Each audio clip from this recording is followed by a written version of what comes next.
아들과 며느리가 결혼한 지 올해로 꼭 5년이 되었습니다. 참 세월이 빠르지요. 저는 아직도 그날의 기억이 생생합니다. 아들이 대학 시절에 만난 여자친구를 데려왔을 때 제 마음은 설레면서도 걱정으로 가득했습니다.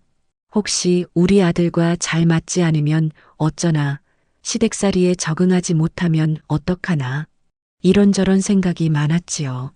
상견례 자리에서 며느리 될 아이를 처음 보던 순간 저는 놀랐습니다. 생각보다 훨씬 차분하고 예의 바른 모습이었거든요. 제게 고개를 깊이 숙이며 앞으로 잘 부탁드립니다. 하는 목소리가 얼마나 또렷했던지 그 순간 제 마음이 누그러졌습니다. 제 아들도 긴장한 기색이 역력했지만 그 아이와 눈을 마주할 때마다 얼굴이 환해지는 모습이 보였습니다.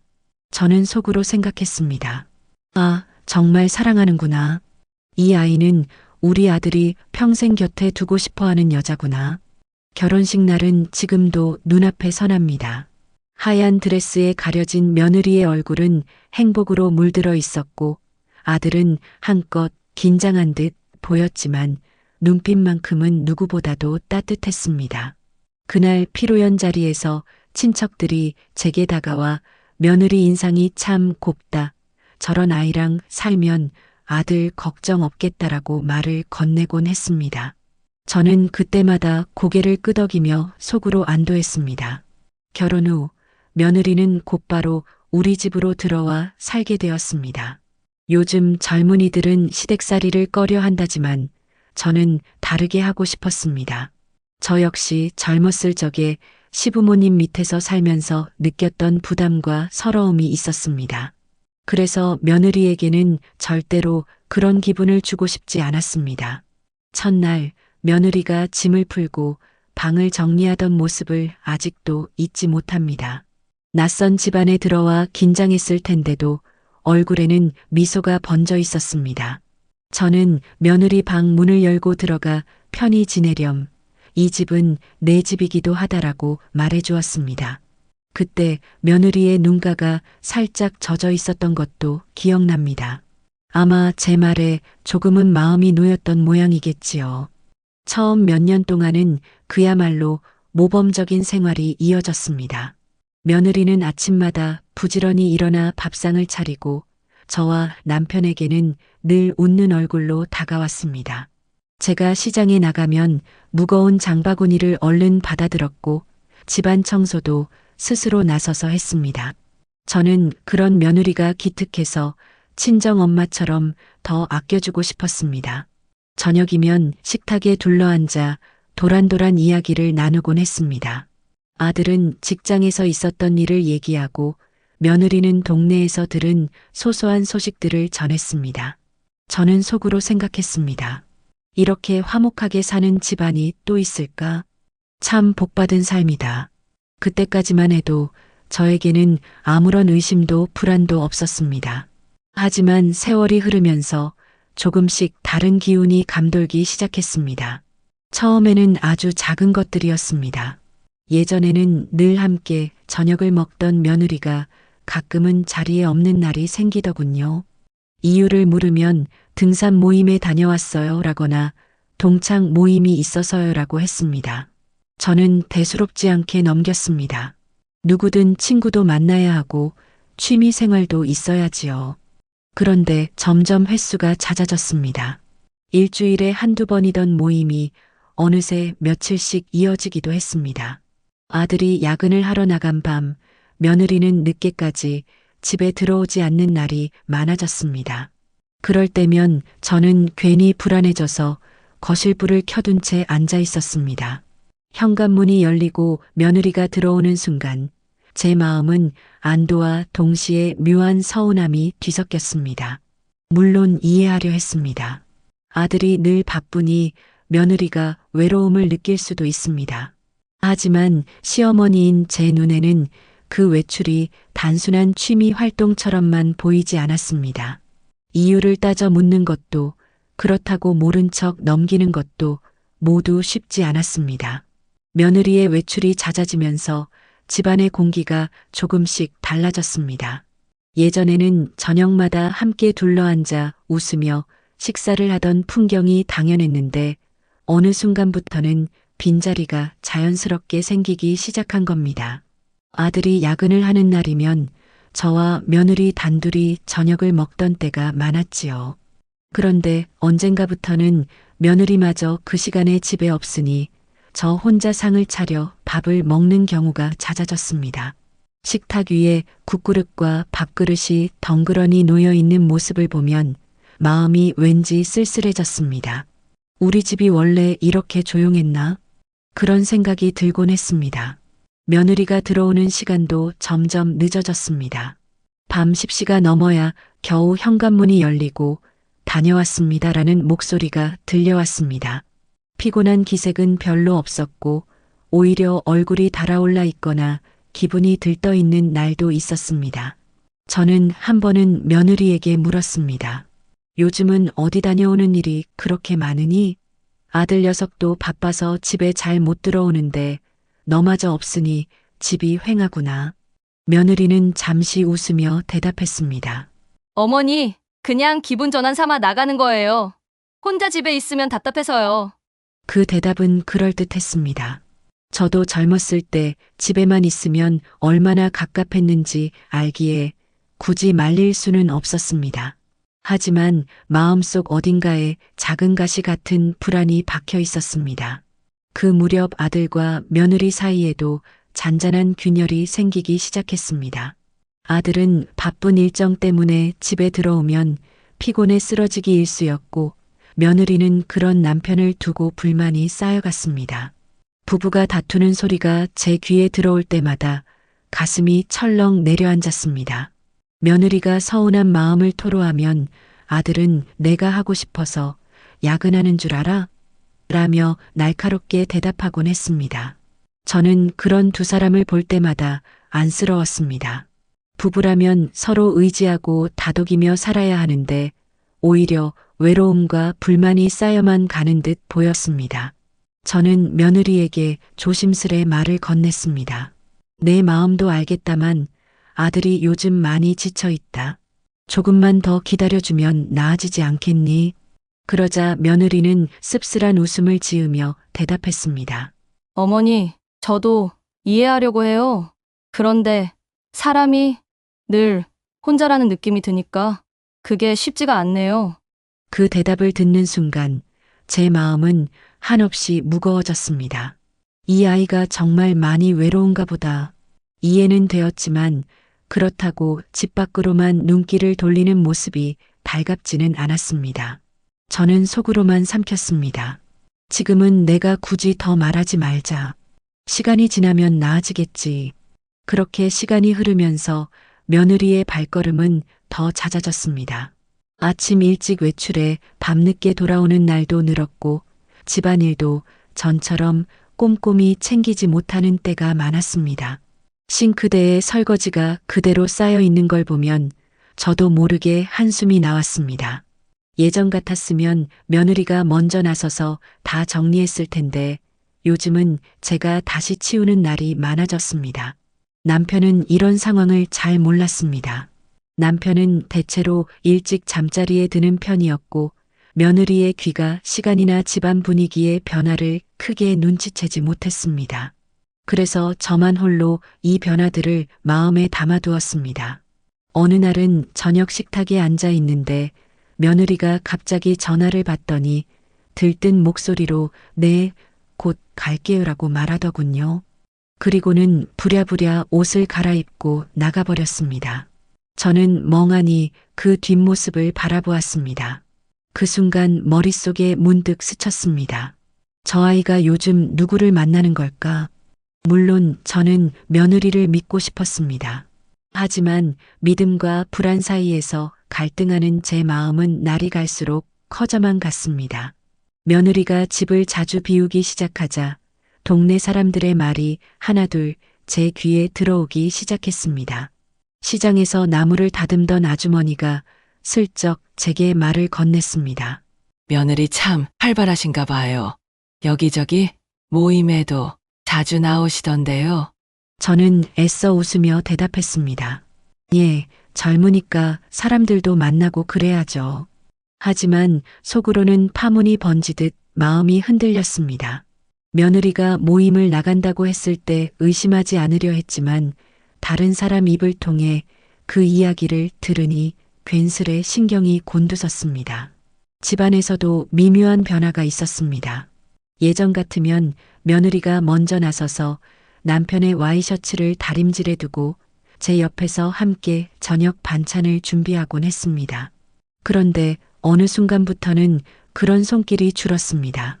아들이 출근길에 옷깃을 다듬다가 구겨진 부분을 발견하면 얼굴에 짧은 불만이 스치곤 했습니다. 아들은 직접적으로 내색하지 않았습니다.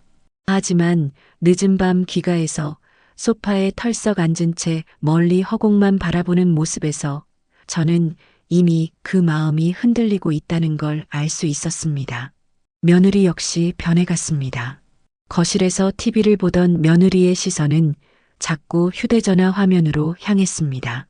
메시지가 올 때마다 살짝 미소를 짓거나 급히 자리를 피하곤 했습니다.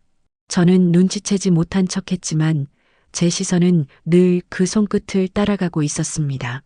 이런 변화들이 겹치면서 집안은 겉으로는 여전히 평온해 보였지만 안으로는 작은 금이 가기 시작했습니다. 저녁 밥상에 둘러앉아도 예전 같은 웃음소리가 사라졌습니다.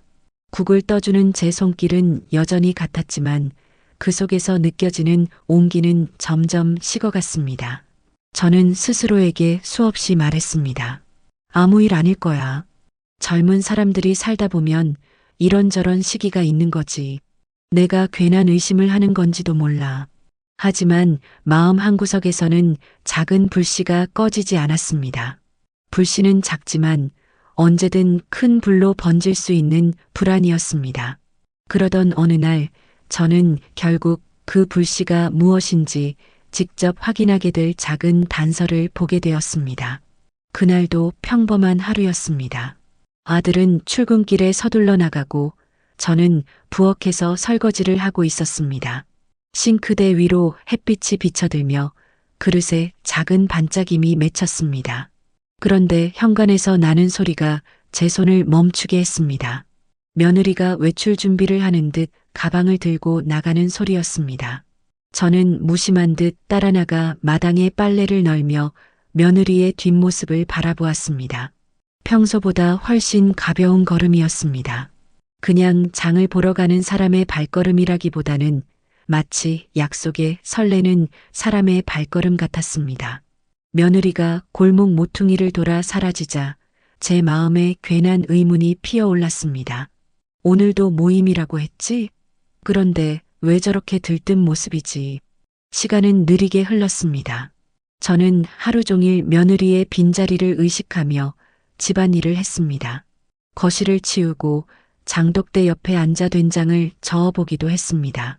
하지만 마음이 자꾸 밖으로만 향했습니다.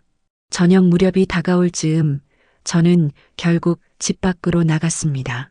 아파트 단지 뒤편 작은 산책로를 따라 걸어 내려가는데 뜻밖의 장면이 눈에 들어왔습니다.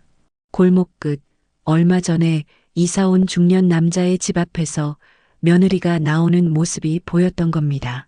두 손에는 아무것도 들려있지 않았습니다. 장을 본 것도 아니고 모임에 다녀온 기색도 아니었습니다. 그 순간 제 발걸음이 얼어붙었습니다. 며느리는 저를 발견하지 못하고 가볍게 머리카락을 쓸어 넘기며 현관문을 닫았습니다. 그리고는 서둘러 반대편 길로 걸음을 옮겼습니다. 저는 멀리서 그 광경을 지켜보며 마음속에 수많은 생각이 밀려왔습니다. 저 집은 남자 혼자 사는 집인데 대체 왜? 아무리 생각해도 쉽게 이해되지 않았습니다. 그날 밤 며느리는 평소처럼 태연하게 집에 들어와 저녁상을 받았습니다. 웃음도 섞어가며 말을 건넸지만 저는 차마 아무 말도 할 수 없었습니다. 며느리의 젓가락질 소리만 또각또각 울렸습니다. 속으로는 수없이 묻고 싶었습니다. 어디를 다녀온 거니? 왜 그 집에 있었던 거니? 하지만 입술은 굳어버린 듯 떨어지지 않았습니다. 그날 이후 저는 며느리의 발걸음을 더 주의 깊게 살폈습니다.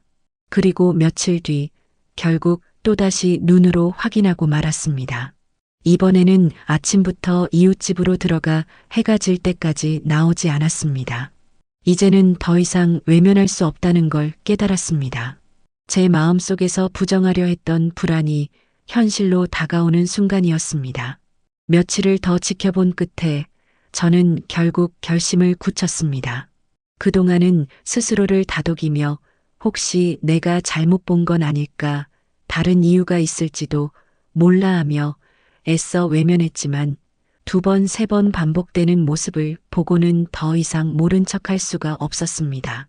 그날 저녁 며느리가 현관문을 열고 들어오는 순간 저는 부엌에서 손을 멈추고 조용히 불렀습니다. 얘야, 잠깐 들어와 앉아보자. 며느리는 평소와 다름없는 얼굴로 제 옆에 앉았습니다. 그러나 제 눈은 이미 흔들리고 있었습니다. 내가 며칠째 지켜봤다. 내가 그 집에 드나드는 걸. 그 집에 누가 사는지 알고 있잖니. 대체 왜 그러는 거니? 순간 며느리의 얼굴이 굳어졌습니다. 처음에는 대답을 하지 못하고 고개를 숙였습니다. 손끝이 떨어질 듯 떨리고 눈가에는 당황이 역력했습니다. 저는 계속 말을 이었습니다. 내가 모임 다녀온다 했을 때 나는 믿었다. 그런데 모임이 아니라 옆집에 들어가는 걸 내가 2눈으로 보았다. 얘야, 무슨 사정인지 말해다오. 이유가 있다면 내가 들어줄게. 그러자 며느리의 얼굴은 붉게 달아올랐습니다. 마치 숨기던 비밀이 들킨 아이처럼 안절부절 못했습니다. 그리고는 떨리는 목소리로 겨우 입을 열었습니다. 어머니, 더는 못 참겠어요. 이렇게 사는 게 저한테는 너무 답답하고 외로워요. 그 목소리는 울먹였지만 동시에 단단히 굳은 결심이 느껴졌습니다. 저는 가슴이 철렁 내려앉았습니다. 단순히 외출이 잦아진 게 아니라 며느리 마음속에 이미 깊은 불만과 갈등이 자리 잡고 있었음을 깨달았기 때문입니다. 저는 다시 한번 붙잡듯이 말했습니다. 외롭다고 힘들다고 마음대로 집을 놔돌면 어떻게 하니? 남편도 이 집도 생각해야 하지 않겠니? 지금처럼 숨기고 피하면 결국 더 큰 상처만 남는다. 그 순간 며느리는 제 눈을 똑바로 바라보더니 차갑게 내뱉었습니다. 당신 아들이랑은 이제 더는 못 살겠어요. 그 말은 제 가슴을 송곳처럼 찔렀습니다. 지금껏 한 번도 제게 큰 소리를 내거나 반항한 적 없던 며느리였는데 그날만큼은 달랐습니다. 그리고는 눈물이 맺힌 얼굴로 자리에서 벌떡 일어나 현관문을 열고 나가버렸습니다. 남겨진 거실에는 정막만 흘렀습니다. 시계 초침 소리만이 귓가를 울렸습니다. 저는 멍하니 며느리의 빈자리를 바라보다가 손을 덜덜 떨며 무릎을 움켜쥐었습니다. 그날 밤 거실에는 여전히 며느리가 나간 뒤에 싸늘한 공기만 맴돌고 있었습니다. 저는 멍하니 소파에 앉아 있다가 현관문이 열리는 소리에 정신을 차렸습니다. 아들이 퇴근해 돌아온 것이었습니다. 아들은 현관에 들어서자마자 집안을 두리번거렸습니다. 평소라면 부엌에서 며느리의 목소리가 들려왔을 시간인데 인기척이 없었던 겁니다. 어머니, 집에 아무도 없어요? 아내는 어디 갔어요? 저는 차마 곧장 대답이 나오지 않았습니다. 목구멍이 막혀 말이 더뎌졌습니다. 아들은 제 눈빛을 보더니 이내 다가와 다급히 물었습니다. 무슨 일이 있었던 거예요? 왜 이렇게 분위기가 이상해요? 저는 결국 낮에 있었던 일을 담담히 이야기해 주었습니다. 며느리가 이웃집에 드나드는 걸 몇 번이나 직접 봤고 오늘은 직접 물었더니 결국 큰 소리로 더는 못 살겠다라고 내뱉고 나갔다는 사실까지 모두 털어놓았습니다. 아들의 얼굴은 듣는 내내 점점 굳어졌습니다. 그리고 이내 분노로 일그러졌습니다. 뭐라고요? 이웃집에 드나들었다고요? 그게 사실이에요? 저는 조용히 고개를 끄덕였습니다. 그 순간 아들은 주먹을 불끈 쥐더니 자리에서 벌떡 일어났습니다. 눈빛이 이미 흔들리고 있었습니다. 그 집으로 가야겠어요. 지금 당장. 저는 다급히 팔을 붙잡았습니다. 얘야, 진정해라. 지금 나가면 큰일 된다.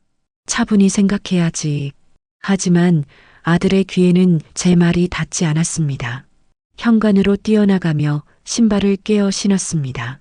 저는 뒤쫓으며 붙잡았지만 아들은 이미 몸을 떨며 소리쳤습니다. 내 아내가 왜 그 집에 있는지 내가 직접 확인해야겠어요. 그냥은 못 참아요. 아들의 발걸음은 거침없이 복도를 향했습니다. 저는 불이 나게 뒤따라 나섰습니다. 현관문을 나서니 아파트 복도가 길게 이어져 있었고 끝에는 문제의 이웃집 현관문이 보였습니다. 아들은 숨도 고르지 않고 곧장 그 문을 두드리기 시작했습니다. 문 열어! 당장 열어! 두드리는 소리가 복도 전체에 울려 퍼졌습니다. 저는 그 소리가 다른 집에까지 다 들릴까 조마조마했습니다. 몇 번을 두드리던 끝에 안에서 인기척이 들렸습니다. 그리고 잠시 뒤 현관문이 열리며 그 집 남자가 모습을 드러냈습니다. 중년의 얼굴에는 놀란 기색이 가득했고 아들은 그를 보자마자 목소리를 높였습니다. 내 아내 여기 있지? 남자가 제대로 대꾸하기도 전에 아들은 현관 안쪽을 들여다보았습니다. 그 순간 눈에 들어온 것은 분명 며느리의 신발이었습니다. 현관 한쪽에 가지런히 놓여 있는 그 신발을 보는 순간 아들의 눈빛은 완전히 무너졌습니다. 아들은 더 이상 망설이지 않았습니다. 현관에 놓인 며느리의 신발을 확인한 순간 이성이 끊어진 듯한 표정이었습니다. 그는 그대로 집 안으로 발을 들이밀며 거칠게 문을 밀쳐 열었습니다. 저는 뒤에서 안 돼. 그렇게 하면 큰일 난다. 라며 외쳤지만 아들의 몸은 이미 거실 안쪽으로 향하고 있었습니다. 거실 안은 조용했습니다. 텔레비전이 꺼져 있었고 소파 위에 며느리가 앉아 있었습니다. 두 손을 무릎 위에 올린 채 고개를 숙이고 있었는데 아들이 들어서는 순간 움찔하며 얼굴을 들었습니다. 그 순간 두 사람의 시선이 맞부딪혔습니다. 이게 무슨 짓이야? 아들의 목소리는 복도에서 들리던 그 어떤 고함보다도 날카로웠습니다. 소파 맞은편에는 이웃 남자가 서 있었습니다. 당황한 듯 손을 내저으며 변명하려 했습니다. 아, 이건 오해입니다. 그냥 이야기를 나누던 겁니다. 그러나 아들은 말을 끝까지 듣지 않았습니다. 곧장 달려들어 남자의 멱살을 거칠게 움켜쥐었습니다. 내 아내를 왜 여기서 만나고 있는 거야? 순간 거실 공기가 싸늘하게 얼어붙었습니다. 며느리는 자리에서 벌떡 일어나더니 두 사람 사이를 가로막으려 했습니다. 그만해요. 그렇게 몰아붙이지 말아요. 하지만 아들은 이미 눈에 뵈는 것이 없었습니다. 그의 손은 더욱 굳세게 남자의 옷깃을 조여갔습니다. 남자는 얼굴이 벌개지며 숨을 가쁘게 몰아쉬었고 저 역시 그 모습을 보고는 차마 서 있을 수가 없었습니다. 저는 서둘러 두 사람 사이로 뛰어들었습니다. 얘야, 안 된다. 이러다 큰일 난다. 당장 놓아라. 아들의 어깨를 붙잡으며 애써 그를 진정시키려 했지만 그의 온몸은 분노로 떨리고 있었습니다. 제 팔에 전해지는 그 떨림은 지금까지 제가 알던 제 아들의 모습과는 달랐습니다. 한참을 씨름하다가 겨우 아들이 손을 풀었습니다. 멱살에서 벗어난 남자는 헐떡이며 숨을 고르더니 황급히 뒷걸음질 쳤습니다. 며느리는 소파 옆에 서서 울먹이며 손으로 얼굴을 감쌌습니다. 그때 복도에서 인기척이 났습니다. 문이 열려 있던 탓에 아들의 고함 소리가 층간에 다 퍼져 있었던 겁니다. 잠시 뒤 누군가 다급히 초인종을 눌렀습니다. 그리고 이어서 경찰 제복을 입은 이들이 들어섰습니다. 경찰이 현관으로 들어서는 순간 거실 안의 공기는 단번에 달라졌습니다. 방금 전까지만 해도 서로의 멱살을 움켜쥐던 격렬한 숨결이 있었는데 이제는 무겁고 차가운 긴장감이 자리를 차지했습니다. 무슨 일입니까? 신고가 접수돼서 왔습니다. 경찰 한 명이 단호한 목소리로 물었습니다. 저는 다급히 손을 내저으며 설명하려 했습니다. 아, 큰일은 아닙니다. 그냥 집안끼리 작은 다툼이 있어서. 하지만 경찰은 이미 상황을 눈으로 확인한 듯 아들과 이웃 남자를 번갈아 바라봤습니다. 두 사람의 얼굴에는 분노와 당황이 뒤섞여 있었습니다. 아들의 손등에는 아직도 힘을 쓴 흔적이 붉게 남아 있었고 남자는 목 부분이 구겨진 채 숨을 고르며 서 있었습니다. 경찰은 곧바로 말했습니다. 일단 양쪽 다 지구대로 가셔서 조사를 받아야겠습니다.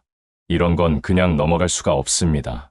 아들은 억울하다는 듯 목소리를 높였습니다. 제가 뭘 잘못했습니까? 제 아내가 왜 여기 있는지 확인하려고 했을 뿐이에요. 경찰은 아들을 진정시키려 했습니다. 이해합니다만 폭력이 오갔다면 사실관계를 확인해야 합니다. 지구대에 가셔서 차분히 말씀하세요.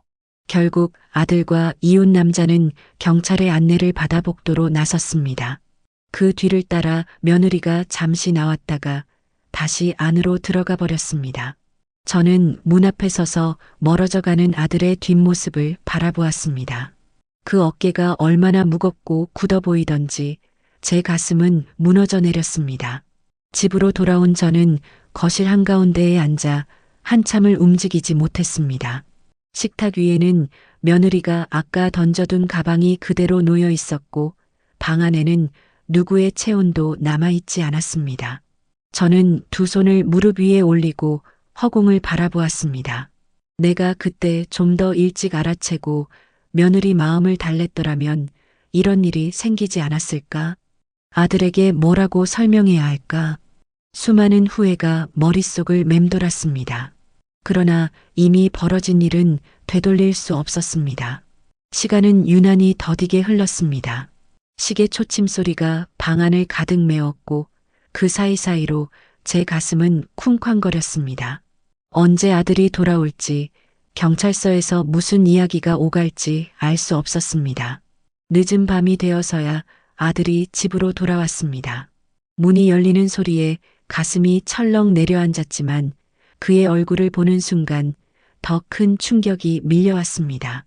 지쳐 보이는 눈빛, 굳게 담은 입술, 그리고 억눌린 분노가 그대로 드러나 있었습니다. 저는 무슨 말을 건네야 할지 몰라 멀뚱히 서 있었습니다. 그러나 아들은 곧장 거실로 들어가며 며느리를 찾았습니다. 며느리는 방에서 나오더니 아들의 시선을 피하지 않고 맞받아섰습니다. 두 사람의 눈빛이 부딪히는 순간 이미 결말은 정해진 듯 보였습니다. 아들은 낮게 떨리는 목소리로 그간의 의심과 분노를 쏟아냈습니다. 오랫동안 억눌려 있던 불만이 한꺼번에 터져나온 듯 했습니다. 며느리는 지지 않으려는 듯 목소리를 높이며 맞섰습니다. 자신이 얼마나 외로웠는지, 얼마나 방치되었다고 느꼈는지를 토해냈습니다. 저는 옆에서 두 사람을 바라보며 눈앞이 아득해졌습니다. 처음 함께 살아갈 때의 다정한 모습은 어디에도 없었습니다. 같은 집안에서 같은 식탁에 앉아있던 두 사람이 이렇게까지 날카롭게 등을 돌릴 줄은 상상조차 못했습니다. 결국 며느리는 울부짖듯 방으로 들어가 짐을 챙기기 시작했습니다. 서랍이 거칠게 열리고 닫히는 소리가 밤 공기를 갈랐습니다. 아들은 그 모습을 지켜보며 한마디도 하지 않았습니다. 단단히 굳은 얼굴, 떨리는 손끝만이 그의 심정을 보여줄 뿐이었습니다. 잠시 후 며느리는 커다란 가방을 들고 현관문 앞에 섰습니다. 저를 힐끗 바라보았지만 아무 말도 하지 않았습니다. 그리고는 그대로 문을 열고 어둠 속으로 사라졌습니다. 문이 닫히는 소리가 울린 뒤 집안은 깊은 정적에 잠겼습니다. 아들은 빈 방으로 들어가 앉았고 저는 그 문 앞에서 오래도록 서 있었습니다. 젖어드는 허무함과 씻을 수 없는 상실감이 가슴을 꽉 채웠습니다. 집안은 숨소리조차 무겁게 들릴 만큼 고요했습니다. 며느리가 들고 나간 가방의 흔적이 현관 앞에 남아 있었고 그 자리를 바라보는 제 눈에는 자꾸만 눈물이 차올랐습니다. 아들은 빈 방에 들어가 한참을 앉아 있었습니다. 문틈 사이로 새어나오는 기척은 거의 없었지만 간간히 들리는 흐느낌이 제 가슴을 찔렀습니다. 평생 강단 있게만 보이던 아들이 어린아이처럼 무너져 울고 있는 것이었습니다. 저는 그 문 앞에 다가갔다가도 손을 대지 못했습니다. 노크 한 번으로 위로할 수 없는 상처라는 걸 알았기 때문입니다. 대신 저는 거실 불을 꺼두지 않은 채 소파에 앉아 있었습니다. 혹시 아들이 방에서 나올 때 어둠 속에서 더 쓸쓸하지 않기를 바라는 마음이었습니다. 시간이 한참 흐른 뒤 아들은 결국 방에서 나왔습니다. 붉게 충혈된 눈, 축 처진 어깨, 그리고 깊게 파인 주름이 아직 젊은 얼굴에 덧그려져 있었습니다. 그는 제게 아무 말도 하지 않은 채 주저앉아 두 손으로 얼굴을 감쌌습니다. 그 순간 저는 도저히 참을 수 없어 그의 등을 조심스레 토닥였습니다. 아무 말도 하지 않고 그저 손바닥으로 온기를 전하려 했습니다. 아들은 한참을 그대로 있다가 짧게 속삭였습니다. 어머니, 이제 끝이에요. 저는 더는 못 견디겠습니다. 그 목소리는 단호하면서도 무너진 사람이 내는 소리였습니다. 저는 그 말을 들으며 가슴이 무너져 내렸습니다. 그날 밤 아들은 잠을 이루지 못했습니다. 거실에 앉아 새벽까지 멍하니 창밖만 바라보았습니다. 저는 옆에서 묵묵히 자리를 지켰습니다.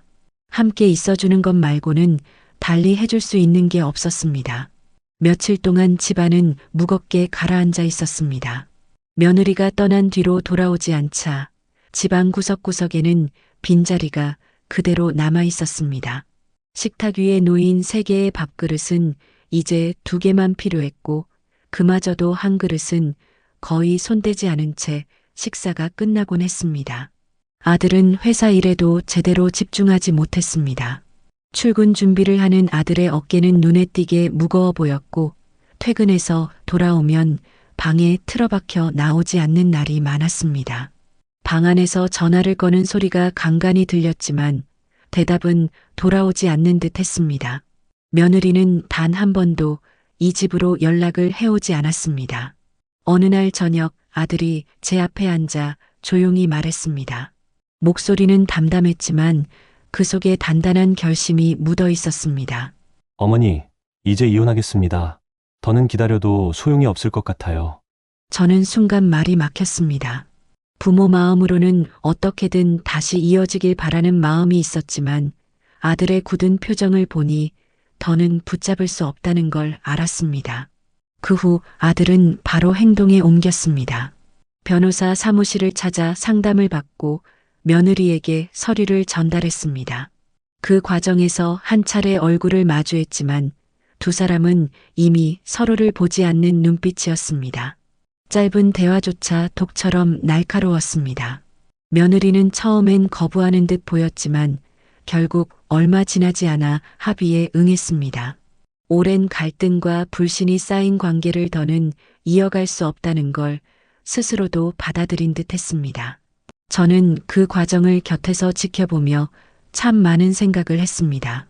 다정했던 시간, 함께 웃던 날들이 눈앞에서 조각나듯 흩어졌습니다. 그러나 이미 흩어진 조각은 다시 맞출 수 없었습니다. 이혼은 생각보다 빠르게 진행되었습니다. 법원에서 서류에 도장이 찍히는 순간 제 가슴은 무겁게 내려앉았습니다. 아들의 눈빛은 담담했지만 그 안에 스며든 깊은 상처는 감출 수 없었습니다. 집으로 돌아온 아들은 한동안 말이 없었습니다. 소파에 앉아 창밖만 바라보며 긴 숨을 내쉬었습니다. 저는 그 옆에서 따뜻한 차를 내어주었지만 아들은 손끝만 대고 다시 내려놓았습니다. 이혼이 확정된 뒤 집안은 더욱 조용해졌습니다. 한때 세 사람이 함께 웃고 떠들던 거실에는 이제 저와 아들만 남았습니다. 하지만 두 사람이 함께 있어도 집안은 여전히 텅 빈 듯 했습니다. 아들은 퇴근 후 곧장 방으로 들어가곤 했습니다. 문틈으로 흘러나오는 빛만이 그의 존재를 알려줄 뿐 방 안에서는 아무런 소리도 들리지 않았습니다. 예전 같으면 거실에 앉아 저와 저녁 이야기를 나누던 아들이었는데 이제는 침묵이 습관처럼 자리 잡았습니다. 가끔은 아들이 혼잣말을 하듯 낮은 목소리로 한숨을 내쉬는 소리가 들려왔습니다. 차마 문을 열고 들어가 위로해주고 싶었지만 저는 발걸음을 멈출 수밖에 없었습니다. 부모의 위로가 오히려 더 깊은 상처가 될 수도 있다는 걸 알았기 때문입니다. 식탁도 달라졌습니다. 세 사람을 위해 차리던 밥상은 이제 두 사람 몫으로 줄었지만 아들은 그마저도 잘 먹지 않았습니다. 밥그릇에 숟가락만 몇 번 움직이다가 내려놓는 날이 많았습니다. 국물이 식어가는 동안 저는 그저 옆에서 젓가락을 놓지 못하고 서성였습니다. 시간이 흐르면서 아들은 점점 더 말라갔습니다. 옷이 헐렁해지고 걸음걸이마저 힘이 빠져 보였습니다. 그런 아들을 보는 제 마음은 찢어지듯 아팠습니다. 부모로서 무엇을 해줄 수 있을까 수없이 고민했지만 뾰족한 답은 나오지 않았습니다. 그러던 어느 날 아들이 조용히 말했습니다. 어머니, 제가 잘못한 걸까요? 제가 더 잘했더라면 이렇게까지 되지 않았을까요? 그 목소리는 깊은 후회와 자책이 묻어 있었습니다. 저는 애써 담담히 답했습니다. 부부의 일은 한쪽만의 잘못으로 되는 게 아니다. 서로의 빈틈이 겹치면 어쩔 수 없는 거다. 너 혼자 탓하지 마라. 그러나 제 말이 아들의 마음을 가볍게 해주지는 못했습니다. 그는 여전히 고개를 숙인 채 말없이 방으로 들어갔습니다. 며칠 후 저는 아들이 회사 사람들과 약속을 잡고 늦게 들어오는 모습을 보며 조금은 안도했습니다. 오랜만에 누군가와 함께 시간을 보내려는 듯 했기 때문입니다. 그러나 돌아온 그의 얼굴은 더 깊은 피로와 허무로 가득 차 있었습니다. 그렇게 몇 달의 시간이 흘렀습니다. 아들의 삶은 천천히 안정되는 듯 보였지만 그의 마음속 상처는 여전히 회복되지 않은 듯 했습니다. 저는 그저 곁에서 지켜보며 언젠가 다시 웃을 날이 오기를 바랄 뿐이었습니다. 이혼이 확정되고 며느리가 완전히 떠난 뒤 아들은 한동안 제 옆에서 그저 무너져 있었습니다. 하지만 시간이 조금 지나자 그 무너짐은 다른 모양으로 드러나기 시작했습니다. 집안에 머물던 시간이 줄어들고 바깥으로 나도는 시간이 늘어난 겁니다. 처음에는 단순히 회사 동료들과 술자리를 자주 갖는 정도였습니다. 예전에는 술을 즐기지 않던 아들이었는데 그 무렵부터는 퇴근 후 곧장 술집으로 향하곤 했습니다. 집에 돌아오면 술 냄새가 진동했고 때로는 제대로 걷지도 못한 채 현관을 넘어 쓰러질 듯 들어오곤 했습니다. 거실 불을 켜둔 채 기다리고 있던 제 눈앞에 그런 아들의 모습이 들어올 때마다 가슴이 철렁 내려앉았습니다. 술에 취한 아들이 신발도 벗지 못하고 소파에 쓰러져 있을 때 저는 그 발끝을 하나하나 벗겨내고 담요를 덮어주었습니다.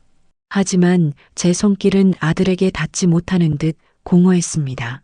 술뿐만이 아니었습니다. 아들은 일요일 아침이면 종종 집을 나갔습니다. 어디를 가냐고 물어도 뚜렷한 대답은 돌아오지 않았습니다.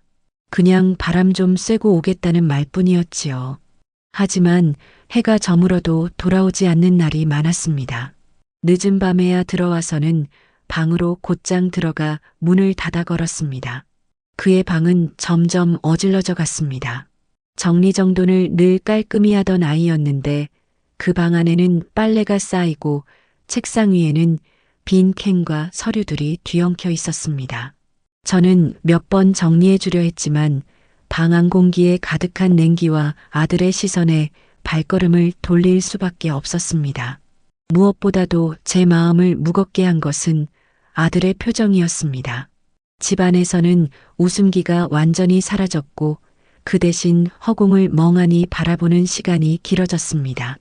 때로는 창문 앞에 서서 한참 동안 담배 연기만 내뿜을 때도 있었습니다.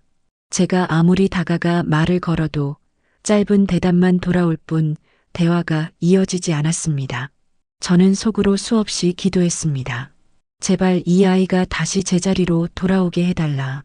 이대로 무너져 버리지 않게 해달라. 하지만 기도는 쉽게 현실이 되어주지 않았습니다. 아들은 그렇게 방황 속으로 점점 깊이 빠져들고 있었습니다. 아들의 방황은 시간이 흐르면서 점점 깊어졌습니다. 처음에는 집에서만 무기력한 모습이었지만 차츰 직장 생활에도 그 그림자가 드리우기 시작했습니다. 출근길에 옷차림이 흐트러져 보이는 날이 많아졌습니다. 늘 단정히 다림질된 셔츠에 넥타이를 매던 아들이었는데 그 무렵부터는 구겨진 셔츠를 그대로 걸치거나 넥타이를 대충 묶은 채 나가곤 했습니다. 눈 밑에는 짙은 다크서클이 자리했고 아침밥도 거른 채 집을 나서는 날이 잦았습니다. 며칠 뒤 아들이 퇴근하고 들어온 얼굴은 한층 어두워져 있었습니다. 말은 하지 않았지만 직장에서 꾸중을 들은 듯 했습니다. 평소 같으면 작은 일도 제게 흘려서 말하던 아들이었는데 이번에는 입을 꾹 다문 채 방으로 들어가 버렸습니다. 그 무거운 발걸음에서 이미 많은 것을 짐작할 수 있었습니다. 술자리는 더 잦아졌습니다. 단순히 동료들과의 회식이 아니라 혼자 술집에 앉아 새벽까지 술잔을 기울이고 돌아오는 날도 많았습니다. 어떤 날은 얼굴이 벌겋게 달아오른 채 회사에서도 사람들 만나기가 싫다는 말을 중얼거리기도 했습니다. 주말이면 집에서 쉬는 대신 불규칙하게 나갔다 들어오곤 했습니다. 어디를 다녀왔는지 묻지 않아도 표정이 말해주었습니다. 텅 빈 눈빛, 그리고 씁쓸한 웃음. 저는 그 웃음이 가장 두려웠습니다. 스스로도 어찌할 수 없는 방황에 휩쓸려 있다는 뜻이었기 때문입니다. 친구들도 점점 그를 멀리하는 듯 보였습니다. 예전에는 아들 휴대전화가 자주 울렸는데 이제는 그 소리가 뜸해졌습니다. 가끔 전화가 와도 그는 짧게 받았다가 곧바로 전화를 끊었습니다. 오랜 친구들마저도 그의 무너진 기세를 감당하기 힘들어하는 듯 했습니다. 저는 그 모습을 바라보며 깊은 무력감에 빠졌습니다. 어머니로서 해줄 수 있는 말은 이미 다 해보았습니다. 하지만 아들의 귀에는 닿지 않았습니다. 위로도 충고도 심지어는 침묵조차도 모두 소용이 없는 듯 했습니다. 날이 갈수록 아들의 어깨는 축 늘어졌고 집안 공기는 더욱 무거워졌습니다. 저는 그 무게를 혼자 견뎌야 했습니다. 아들의 생활은 하루하루 더 무너져 내리는 듯 했습니다. 어느 날은 아침에 눈을 뜨자 아들이 거실 소파에 그대로 쓰러져 자고 있었습니다. 빈 소주병 몇 개가 테이블 위에 나란히 놓여 있었고 바닥에는 떨어진 담배꽁초가 널려 있었습니다. 그 모습을 보는 순간 제 가슴은 미어졌습니다. 저는 조심스레 다가가 쓰레기를 치우며 속으로 중얼거렸습니다. 이 아이가 언제 이렇게까지 변했을까? 어디서부터 잘못된 걸까? 아들이 깨어나자마자 회사에 가야 한다며 부랴부랴 옷을 갈아입었지만 발걸음은 몹시 무거워 보였습니다. 며칠 뒤에는 아예 출근을 하지 않고 방 안에 틀어박혀 있었습니다. 문틈 사이로 전해지는 냄새와 어수선한 기운이 더는 견딜 수 없을 만큼 짙어졌습니다. 그런데 뜻밖에도 작은 변화는 아주 사소한 곳에서 시작되었습니다.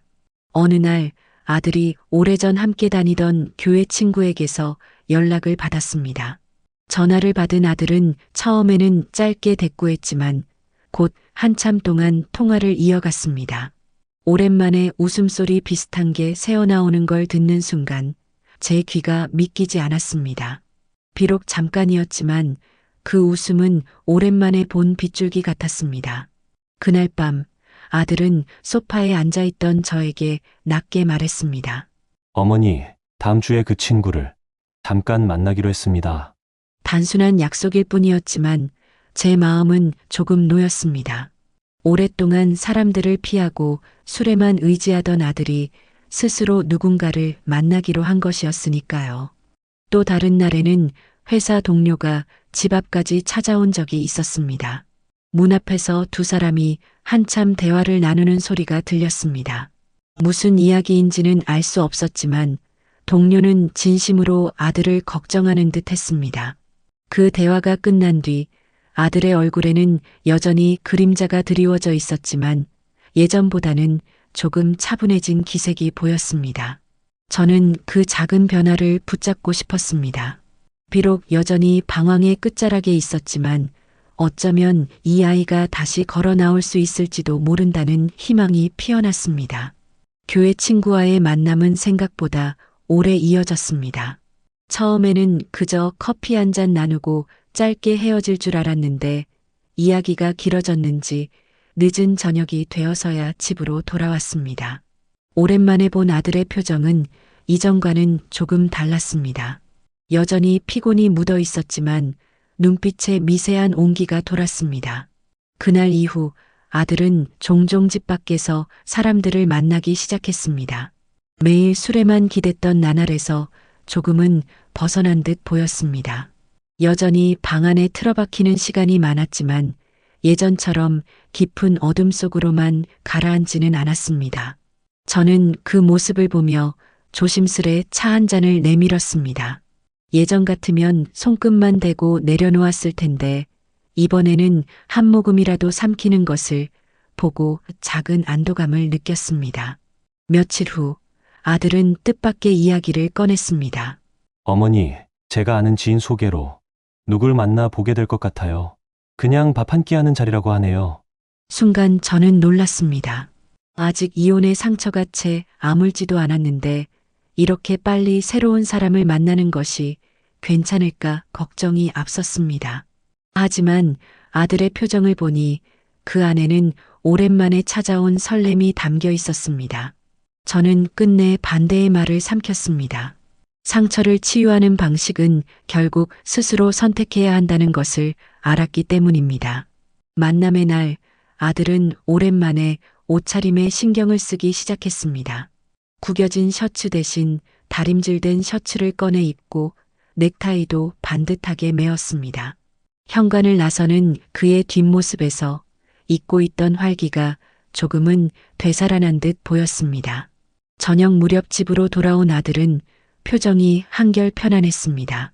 자세한 이야기를 하지는 않았지만 함께한 시간이 나쁘지 않았다는 기운이 전해졌습니다. 그날 밤 그는 방에 들어가서도 오랜만에 휴대전화를 붙잡고 한참을 웃으며 메시지를 주고받았습니다. 저는 방문 앞에서 그 희미한 웃음을 들으며 눈을 감았습니다.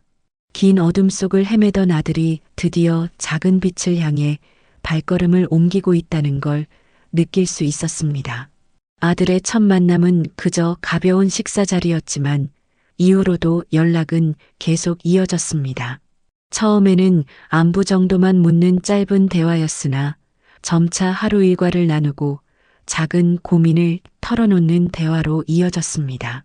휴대전화에 불이 켜지는 시간이 늘어날수록 아들의 표정에도 변화가 생겼습니다. 예전처럼 무표정으로 방 안에만 틀어박혀 있던 아들이 거실에 앉아 전화를 붙들고 미소를 짓는 모습을 보게 되었습니다. 짧은 웃음소리, 고개를 끄덕이며 맞장구 치는 모습에서 저는 오랜만에 살아있는 기운을 느낄 수 있었습니다. 몇 주가 지나자 아들은 주말마다 집을 나서기 시작했습니다. 이전에는 술에 취해 비틀거리며 돌아오던 발걸음이었지만 이번에는 단정한 옷차림과 가벼운 발걸음이었습니다. 집으로 돌아오는 시간도 한결 빨라졌고 얼굴에는 차분한 온기가 돌았습니다. 저는 조심스레 물었습니다. 그분은 어떤 사람이니? 아들은 잠시 머뭇거리더니 짧게 대답했습니다. 어머니, 저랑 비슷한 처지의 사람이에요. 한 번 결혼했다가 이혼을 했대요. 그래서 제 마음을 잘 이해해 주는 것 같아요. 그 말에 저는 한동안 말이 나오지 않았습니다. 하지만 아들이 오랜만에 내뱉은 그 이해받는다는 말이 제 가슴을 울렸습니다. 오랫동안 상처와 외로움 속에 있던 아들이 드디어 누군가와 마음을 나누고 있다는 증거였으니까요. 그날 이후 아들의 생활은 조금씩 달라졌습니다. 아침에 일어나 거울 앞에 서서 넥타이 매무새를 고치고 저녁이면 향수까지 뿌리고 나갔습니다. 예전 같으면 무심히 넘겼을 행동이었지만 이제는 하루하루가 달라지고 있었습니다. 무엇보다도 달라진 것은 눈빛이었습니다. 한때 공허하고 무겁게 가라앉아 있던 눈빛에 서서히 빛이 돌아오기 시작했습니다. 식탁에 앉아도 숟가락질이 무겁지 않았고 간간히 저와도 대화를 이어갔습니다. 저는 속으로 다짐했습니다. 이번만큼은 이 아이가 끝까지 행복을 붙잡을 수 있도록 내가 옆에서 힘이 되어주자. 시간이 지나면서 아들과 그 여인의 만남은 단순한 식사와 대화에서 벗어나 조금 더 깊은 교리로 이어졌습니다. 주말마다 약속을 잡는 것이 자연스러워졌고 가끔은 평일 저녁에도 잠시 얼굴을 보고 오는 일이 잦아졌습니다. 처음에는 혹시나 또다시 아들이 상처받을까 두려운 마음이 컸습니다. 그러나 집에 돌아오는 아들의 얼굴을 보면 그 걱정이 조금씩 옅어졌습니다. 피곤해 보이던 얼굴에 생기가 돌았고 집안에 들어설 때의 발걸음도 한결 가벼웠습니다. 그 여인은 제 아들과 비슷한 상처를 가진 사람이었습니다. 짧지 않은 결혼 생활을 경험했지만 결국 이혼을 선택해야 했고 그 과정에서 깊은 아픔을 겪었다고 했습니다. 그래서인지 두 사람은 말하지 않아도 서로의 마음을 잘 이해했습니다. 아들은 그와 함께 있으면 위로를 받는다고 했습니다. 어느 날 저녁 아들이 제게 조심스레 말을 꺼냈습니다. 어머니, 제가 만나는 분을 언젠가 어머니께 소개해드리고 싶습니다. 그 말에 저는 잠시 마음이 흔들렸습니다. 아직 이혼의 상처가 채 가시지도 않은 시점이었기 때문입니다. 하지만 아들의 눈빛을 보니 그것은 단순한 호기심이나 외로움에서 비롯된 만남이 아니었습니다. 오래도록 무너져 있던 아이가 스스로 다시 일어나려는 의지였습니다. 그 후 아들은 생활 습관까지 달라졌습니다. 늦은 술자리를 줄였고 식사도 제때 챙겨 먹으려 노력했습니다.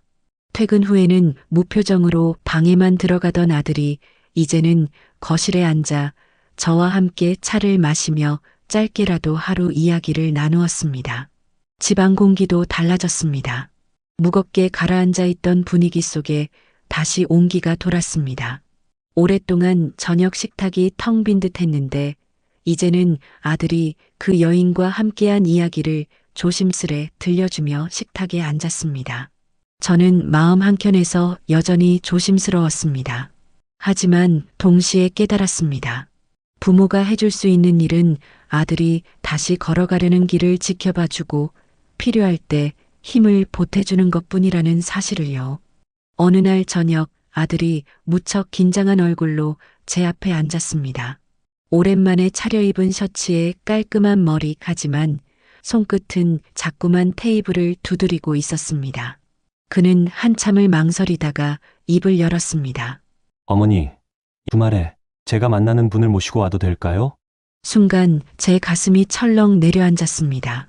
이미 알고 있었던 일이지만 막상 직접 듣고 나니 마음이 복잡했습니다. 아직 지난 기억이 완전히 지워지지 않은 제 입장에서는 두려움과 기대가 뒤섞였습니다. 하지만 아들의 진지한 눈빛을 보며 결국 고개를 끄덕였습니다. 그래라. 내가 원한다면 한번 보자. 그 주말 집 앞 현관에서 초인종 소리가 울렸습니다. 문을 열자 단정한 차림의 여인이 서 있었습니다.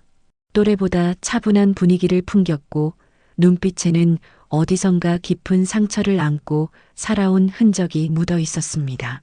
그녀는 고개 숙여 인사하며 조심스레 말을 꺼냈습니다. 처음 뵙겠습니다. 불편하실까 걱정했는데 이렇게 찾아뵙게 되었습니다. 저는 잠시 멈칫했지만 곧 자리를 내주었습니다. 식탁에 마주 앉은 세 사람 사이에는 어색한 공기가 흘렀습니다. 아들은 계속 눈치를 살피며 말을 이어가려 애썼고 그 여인은 정중히 대답했지만 긴장한 기색이 역력했습니다. 그녀가 조심스레 제게 자신의 이야기를 털어놓을 때 저는 마음속이 조금씩 흔들렸습니다. 결혼과 이혼을 겪으며 겪었던 고통, 그 속에서 다시는 누구와도 마음을 나누지 못하리라 생각했지만 아들을 만나 조금씩 달라졌다는 말이 제 귀에 깊이 박혔습니다. 그 순간 저는 깨달았습니다. 제 아들이 이 여인 곁에서 위로를 받았듯 이 여인 역시 제 아들을 통해 다시 살아갈 힘을 얻고 있다는 것을. 하지만 한켠에서는 여전히 두려움이 사라지지 않았습니다. 이전 며느리와의 기억이 아직 제 마음을 옥죄고 있었기 때문입니다. 그럼에도 불구하고 눈앞의 아들이 오랜만에 편안히 웃는 모습을 보는 순간 그 두려움보다 감사한 마음이 더 크게 자리했습니다. 저는 결국 잔을 내려놓고 조용히 말했습니다. 내 아들을 다시 웃게 해줘서 고맙습니다. 짧은 말이었지만 그 자리에 앉은 세 사람 모두의 눈가가 붉어졌습니다. 그날 만남 이후 아들은 한결 더 밝아졌습니다. 주말마다 만나던 자리가 이제는 자연스럽게 주중 저녁까지 이어졌고 집에 들어오는 발걸음에도 더 이상 술 냄새가 배어 있지 않았습니다. 대신 은은한 커피 향이나 작은 선물 봉지를 들고 오는 날이 많아졌습니다. 처음에는 제가 조심스러웠습니다. 또다시 상처가 생기면 어쩌나, 혹시 이번에도 끝이 좋지 않으면 아들이 다시 무너지는 건 아닌가 걱정이 앞섰습니다. 그러나 제 눈앞의 아들은 확실히 달라져 있었습니다. 대화할 때 눈빛이 또렷했고 하루 일과를 이야기할 때에도 예전처럼 무기력한 기운이 아닌 생기가 묻어났습니다. 한 번은 두 사람이 함께 집을 찾은 적이 있었습니다. 그녀는 작은 과일 바구니를 들고 와 어머님이 드시면 좋을 것 같아서 가져왔습니다라고 조심스럽게 내밀었습니다. 그 진심 어린 태도에 저는 마음이 조금 누그러졌습니다. 식탁에 마주 앉아 이야기를 나누는데 그녀는 제 아들의 직장 이야기를 유심히 들어주며 든든히 곁을 지켜주는 모습이었습니다. 그날 이후로 저는 그녀를 조금씩 다르게 보기 시작했습니다. 단순히 아들의 새로운 여자친구가 아니라 이 아이에게 상처를 보듬어 줄 수 있는 사람이 아닐까 하는 생각이 들었습니다. 아들도 변했습니다. 예전에는 방 안에 틀어박혀 있던 아들이 이제는 주방에 들어와 제 손을 돕기도 했습니다. 어머니, 제가 도와드릴게요. 이 말 한마디에 저는 목이 메었습니다. 무너졌던 아이가 다시 일어서는 순간을 저는 두 눈으로 확인하고 있었던 겁니다. 시간이 흐르면서 두 사람은 점점 더 서로에게 의지가 되어 갔습니다. 저는 그 모습을 지켜보며 조용히 기도했습니다. 제발 이번에는 이 아이가 행복을 붙잡을 수 있게 해달라. 다시는 울지 않게 해달라.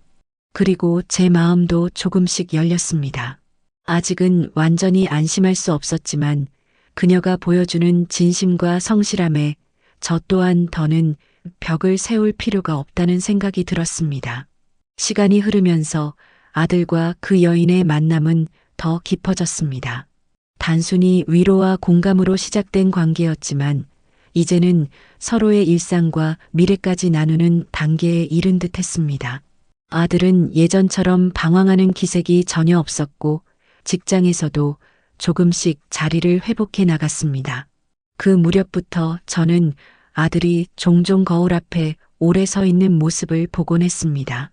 외출을 준비하며 옷차림을 여러 번 바꿔 입고 넥타이를 매고 풀기를 반복했습니다. 그 모습은 마치 새로운 삶을 앞두고 스스로를 다잡는 사람 같았습니다. 어느 저녁 아들이 제 앞에 앉았습니다. 평소와는 다르게 눈빛이 단단했고 목소리에도 결심이 담겨 있었습니다. 어머니, 저 이제 그분과 결혼하고 싶습니다.